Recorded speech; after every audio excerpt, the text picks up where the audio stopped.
There's a saying out there that says dogs have a way of finding the people who need them and filling an emptiness we didn't even know we had. Our volunteers know exactly what that means. They've seen their four-legged angels in action. Here now is a chance to listen to some of their angel stories. One day, one of the kids was just kind of sitting out of the group and wasn't really participating and kind of quiet in the corner. And eventually, as the kids were doing another activity, I just kind of walked over there with Layla, and she kind of started licking on his ear and stuff. And then I just walked away, and sure enough, a minute later, he's like, "All right, I want to get involved." Like, it just takes that one little sign of joy or whatever, and just changes their day. I chose to volunteer through Gabriel's Angels because it's such a rewarding program, and there are so many children who are in need of this, the therapy animals, and the kids they can be tough to reach, but it's amazing once the dog comes in and starts interacting with the kids. Everyone, really wants to participate. He shows the kids that he has, the unconditional love for them.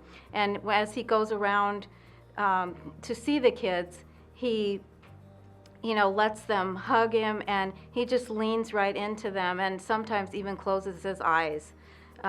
And the kids really they've told me, I really feel loved. There was a girl that had been at the home just a couple weeks, and she was one of the younger ones, and she was really sad. She really missed her family.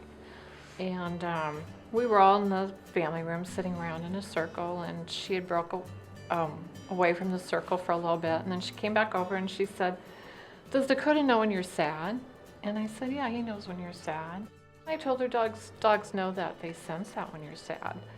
And so she moved away from the group again, and within 5 seconds, Dakota was over in her lap, put his head in her lap, and sat there with her. And she moved again after a little bit, just to test Dakota and test me, and he moved right with her. This particular girl stayed at that home for about a year, which is not usual. And after she left, she had actually called the home on a Wednesday night, because that's when she knew we visited, just so she could talk to Joe and I and ask about Dakota. We had just finished up our visit for the day and were leaving, and one of the counselors asked if we could wait and help them with the situation. One of the girls was having an emotional meltdown and had started cutting herself, and they couldn't calm her down. And so they wanted Sedona to come in and see if she could calm them down. I was I don't know if I want to say petrified, but I was very anxious because I wasn't sure what I needed to do. But I didn't need to worry because Sedona did it all. She came over, sat down next to the girl, and started leaning into her. The girl was still having hysterics, and Sedona put her paw on her knee, just kind of tapped it to say, "I'm still here." And she kept doing that, and pretty soon the girl reached down and started petting her. And I noticed as she pet Sedona, she started getting calmer and calmer and calmer. To me, it felt like hours. It may have just been minutes. She then said, "Can I brush her?"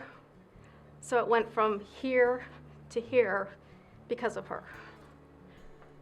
I walked out of there. When I left, I stayed calm. I tried to stay calm because I didn't want to escalate it. But when I left, I was in tears watching what she had done.